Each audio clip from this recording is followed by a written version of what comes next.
Hi friends, daily ನಮಗೆ ಈ ಉದ್ದಿನ ದೋಸೆ ತಿಂದು ಬೇಜಾರಾಗಿರುತ್ತೆ ಅಲ್ವಾ? ಅಥವಾ ಬರೀ ರೈಸ್ದು ತೆಳು ದೋಸೆ, ನೀರು ದೋಸೆ ಅಂತ ನಾವೇನು ಹೇಳ್ತೀವಿ, ಅದೆಲ್ಲ ತಿಂದು ಬೇಜಾರಾಗಿರುತ್ತಲ್ವಾ? ಚೇಂಜಸ್ ಬೇಕಂತ ಅನಿಸುತ್ತೆ. ಆಮೇಲೆ ಮಕ್ಕಳು ಕಾಳು ಬೇಳೆ ಇದೆಲ್ಲ ತಿನ್ನೋದಿಲ್ಲವಲ್ಲ, ಶೇಂಗಾ ಇದೆಲ್ಲ ತಿನ್ನೋದಲ್ವಾ? ಅದ್ರ ಬದಲು ನಾವು ಈ ಥರ ದೋಸೆ ಮಾಡ್ಬೋದಲ್ವಾ? ಅದಕ್ಕೆ ಹೆಸರು ಕಾಳು, ಹೆಸರು ಬೇಳೆ, ಶೇಂಗಾ, ಕಡಲೆಬೇಳೆ ಅಥವಾ ಬೇರೆ ಯಾವ ಬೇಳೆ ಕಾಳು ಬೇಕನ್ಸುತ್ತೆ ನಿಮಗೆ ಆ್ಯಡ್ ಮಾಡ್ಕೊಳ್ಳಿ. ದೋಸೆ ಎಷ್ಟು ಚೆನ್ನಾಗಿ ಬರುತ್ತೆ ಅಂದರೆ ಎಲ್ಲರೂ ಇಷ್ಟಪಟ್ಟು ತಿಂತಾರೆ ಫ್ರೆಂಡ್ಸ್. ಯಾರೆಲ್ಲ ಹೊಸಬರು ಇದ್ದೀರಾ ದಯವಿಟ್ಟು ನನ್ನ ಚಾನಲನ್ನು ಸಬ್ಸ್ಕ್ರೈಬ್ ಮಾಡ್ಕೊಳ್ಳಿ. ಹೀಗೆ ಒಳ್ಳೊಳ್ಳೆಯ ಹೊಸ ಹೊಸ ಥರ ರೆಸಿಪಿನ ನಾನು ನಿಮಗೆ ವಿಡಿಯೋ ಮಾಡಿ ಹಾಕ್ತಾ ಇರ್ತೀನಿ. ಜೊತೆಗೆ ಒಂದಷ್ಟು ನ್ಯಾಚುರಲ್ ಸ್ಕಿನ್ ಕೇರ್ ಅಥವಾ ಏನು health care, home care product ಬಗ್ಗೆ ಇನ್ಫಾರ್ಮೇಷನು ಹಾಕ್ತಾ ಇರ್ತೀನಿ.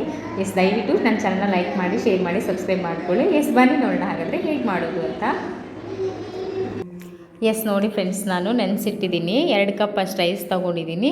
ಅದಕ್ಕೆ ಶೇಂಗಾ, ಕಡಲೆಬೇಳೆ, ಉದ್ದು, ಮೆಂತ್ಯ, ಹೆಸರು ಕಾಳು ಇದೆಲ್ಲ ಹಾಕ್ಕೊಂಡಿದ್ದೀನಿ. ನಿಮ್ಗೆ ಏನೇನು ಬೇಳೆ ಕಾಳು ಬೇಕನ್ಸುತ್ತೋ ಅದು ಹಾಕ್ಕೊಳ್ಳಿ, ಏನೂ ಪ್ರಾಬ್ಲಮ್ ಆಗೋಲ್ಲ, ತುಂಬ ಚೆನ್ನಾಗೇ ಬರುತ್ತೆ ದೋಸೆ. ಕೆಲವರು ಶೇಂಗಾನ ಕಡಲೆ ಬೀಜ ಅಂತಲೂ ಹೇಳ್ತಾರೆ. ಸ್ವಲ್ಪ ಬೇಗನೆ ನೆನೆಸಿಟ್ಕೊಳ್ಬೇಕಷ್ಟೇ. ನಾನು ನೋಡಿ ಈ ಥರ ದೋಸೆ ಬರುತ್ತೆ, ಎಷ್ಟು ಚೆನ್ನಾಗಿ ಬಂದಿದೆ ಅಲ್ವಾ? ಈ ಥರ ಬರುತ್ತೆ ಚೆನ್ನಾಗಿ. ತುಂಬ ನುಣ್ಣಗೆ ರುಬ್ಬಿಟ್ಕೊಳ್ಳಿ, ನೈಟೇ ರುಬ್ಬಿಟ್ಟು ಮಲ್ಕೊಳ್ಳಿ. ಅಂದರೆ ನೀವು ಬೆಳಗ್ಗೆ ಒಂದು 10 ಗಂಟೆಗೆಲ್ಲ ಹಿಟ್ಟು ನೆನೆಸಿದ್ರೆ ಸಾಯಂಕಾಲ 7 ಗಂಟೆಗೆ ರುಬ್ಬಿಟ್ಕೊಳ್ಳಿ. ನೋಡಿ ಈ ಥರ ಬರುತ್ತೆ. ಬೆಳಗ್ಗೆ ಅದಕ್ಕೆ ಒಂದು ಚಿಟಿಕೆಯಷ್ಟು ಸೋಡಾ ಬೇಕಾದರೆ ಆ್ಯಡ್ ಮಾಡ್ಕೋಬಹುದು. ನೋಡಿ ಫ್ರೆಂಡ್ಸ್, ಹೀಗೆ ಬರುತ್ತೆ, ಎಷ್ಟು ಚೆನ್ನಾಗಿ ಬಂದಿದೆ ಅಲ್ವಾ?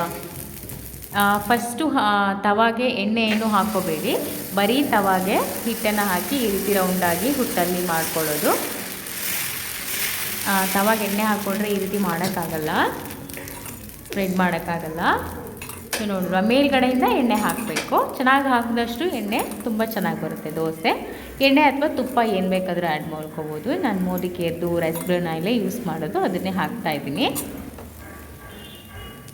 ಇಷ್ಟು ನೋಡ್ರಲ್ಲ ಫ್ರೆಂಡ್, ಎಷ್ಟು ಚೆನ್ನಾಗಿ ಬಂದಿದೆ ಅಲ್ವಾ ದೋಸೆ? ಬೇಕಾದರೆ ಕ್ರಿಸ್ಪಿ ಬೇಕಂದರೆ ನೀವು ಇನ್ನೂ ಚೆನ್ನಾಗಿ ಇದು ಮಾಡ್ಬೋದು, ರೋಸ್ಟ್ ಮಾಡ್ಕೋಬಹುದು. ನನಗೆ ಹೀಗಿದ್ದರೆ ಇಷ್ಟ ಆಗುತ್ತೆ, ಸೊ ಇದು ಮಾಡ್ಕೊಂಡಿದ್ದೀನಿ. ಈ ಥರ ಬರುತ್ತೆ ನೋಡಿ ಫ್ರೆಂಡ್ಸ್. ಮಕ್ಕಳು ತುಂಬ ಇಷ್ಟಪಟ್ಟು ತಿಂತಾರೆ. ಇಷ್ಟಪಟ್ಟು ನನಗೆ ಸ್ವಲ್ಪ ಇನ್ನೂ ಸ್ಮೂತಾಗಿರಬೇಕು, ಅದಕ್ಕೆ ಈ ಥರ ಸ್ವಲ್ಪ ದಪ್ಪ ನಾನು ಮಾಡ್ಕೊಳ್ಳೋದು. ನಮ್ಮ ಮನೇಲಿ ಎಲ್ಲರೂ ಸ್ವಲ್ಪ ಕ್ರಿಸ್ಪಿನೇ ತಗೊಳ್ಳೋದು, ಅವ್ರಿಗೆ ಅಷ್ಟು ಮಾಡಿದ್ದೀನಿ. ನನಗೆ ಈ ಥರ ಇದು ನನಗೆ ಹಾಕ್ಕೊಳ್ತಾ ಇರೋದು ತುಂಬ ಚೆನ್ನಾಗಿರುತ್ತೆ. ಮಕ್ಕಳೆಲ್ಲ ತುಂಬ ಇಷ್ಟಪಟ್ಟು ತಿಂತಾರೆ.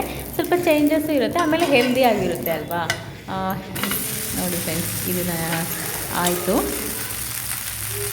ತುಂಬ ಸ್ಮೂತಾಗಿರುತ್ತೆ, ತುಂಬ ಚೆನ್ನಾಗಿರುತ್ತೆ. ಇದಕ್ಕೆ ನಾನು ಟೊಮೆಟೊ ಚಟ್ನಿ ಮಾಡ್ಕೊಂಡಿದ್ದೀನಿ. ಅಂದರೆ ಸ್ವಲ್ಪ ಕೊಬ್ಬರಿ ಹಾಕಿ ಟೊಮೆಟೊ ಹಾಕ್ಬಿಟ್ಟು ರೆಡ್ ಚಿಲ್ಲಿ ಮತ್ತು ಸ್ವಲ್ಪ ಸ್ಯಾಟ್ ಹಾಕಿ ಕೊತ್ತಂಬರಿ ಸೊಪ್ಪು ಅಷ್ಟೇ ಹಾಕೋದು.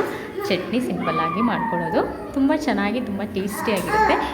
ಎಲ್ಲರೂ ಇಷ್ಟಪಡ್ತಾರೆ ಫ್ರೆಂಡ್ಸ್ ಮನೇಲಿ. ಒಂದು ಸಲ ನೀವು ಮಾಡಿ ನೋಡಿ.